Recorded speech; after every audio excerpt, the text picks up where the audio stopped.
A section of the Spokane River is drying out. We break down the factors behind the receding water level. Cloudier skies kept us feeling comfortable today across our region. Now, as we head into the rest of the week, when we could be seeing some chances of showers.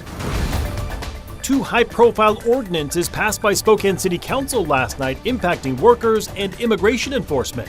We'll break down what they mean.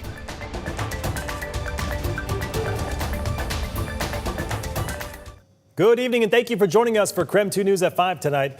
I'm Mark Hanrahan. The Spokane Riverkeeper says portions of the river in the valley are running dry.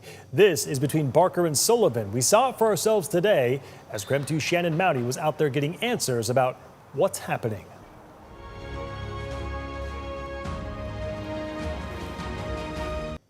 I am just off Centennial Trail near Barker Road. This is where the Spokane Riverkeeper says it is seeing an urgent environmental situation it has never seen before.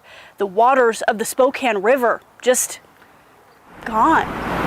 The Spokane River is a popular summertime spot, but usually not for rock climbing. Avista and Washington's Department of Ecology say this unusual sight is due to several factors, including our hot, dry summer. And the warmer it is, the more evaporation you get, which takes away from some of the water that's coming in.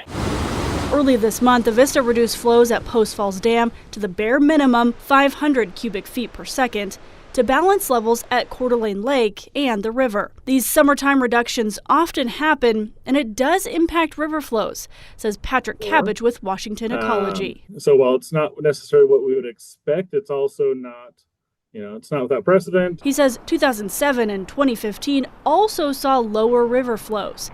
But there are factors that impact the river that are different from years past. There's a lot more people moving into our area. There's houses out on the Rathdrum Prairie that never existed 10 years ago. That's increased the draw on water from the river and aquifer. The Riverkeeper says this section feeds the aquifer, saying right now there's not enough to also keep the river running. Cabbage says this is a stark visual reminder to conserve water. Irrigate for 18 minutes instead of 20, and you now have a 10% reduction in water use. Your yard won't really feel the difference. And it's not just yards, it's golf courses, parks, schools, it's all these different things, anywhere, any industrial uses. Avista will increase Post Falls discharge just after Labor Day, though you won't see an immediate difference downstream. It takes a while for the water to literally fill up the banks of the river and all that porous rocks. My concern is that if people see water come back, then there's no concern anymore. Everything's fixed. This is a long-term we need to have a long look and be looking into the future. Really, I can't stress enough what people do matters. Shannon Mouty. How people use water matters. KREM 2 News.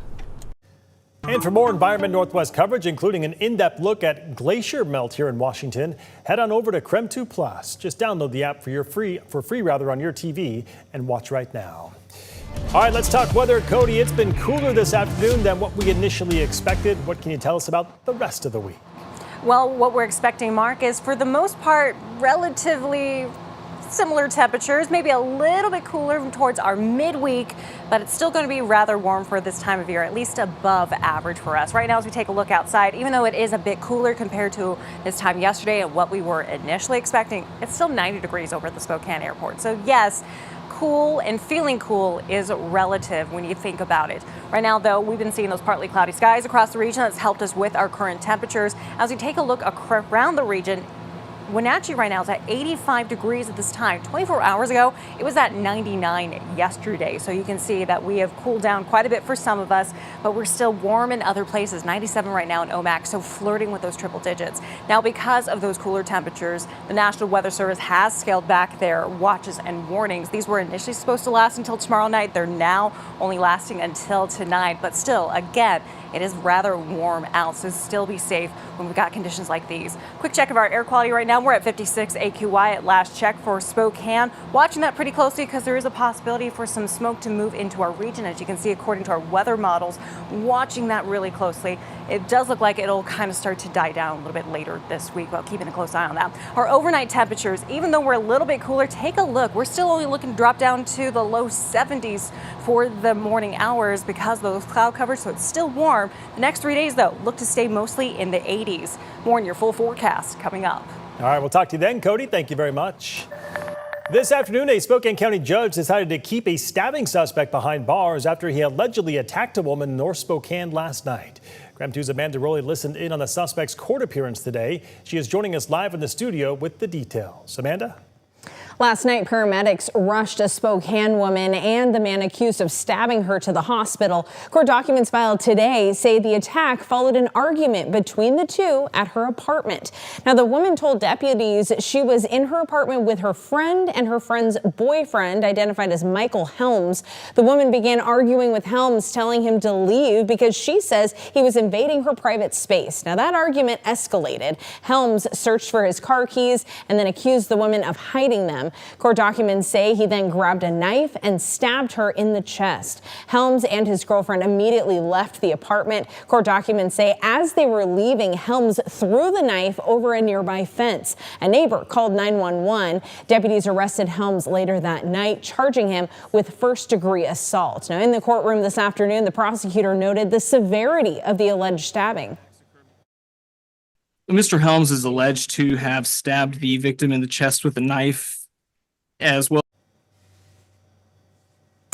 He mentioned that he broke her sternum, allegedly from that stabbing. Now, the woman is expected to be okay. Court document says Helms also went to the hospital after an apparent overdose right after deputies arrested him. This afternoon, the judge set his bond at $50,000.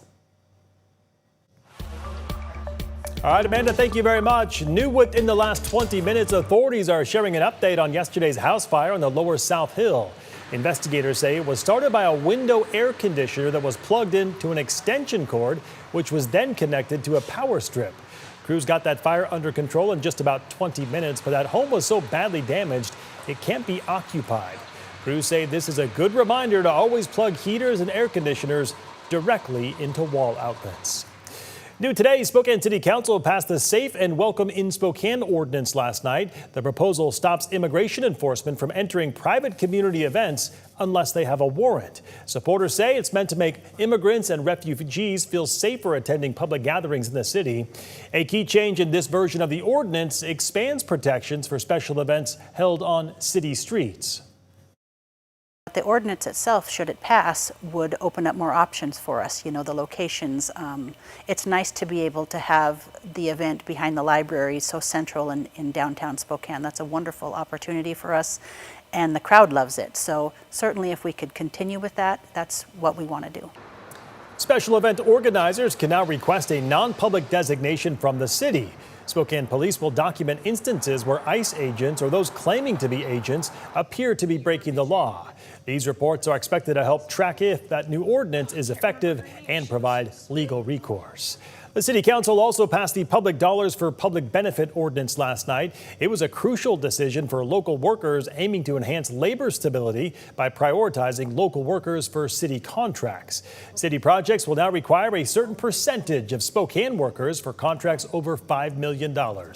Some local contractors argue the proposal would create less competition and increase bidding prices for public works projects. All right, coming up on KREM 2 News tonight. There was this lawn that we had to do. The grass was like this long, and it took us an hour to mow. A nonprofit that asks kids to mow lawns and how it's helping Hayden, Idaho. Plus, a replica of the Vietnam Veterans Memorial Wall now here in Spokane. Stay tuned. We're back after a quick break.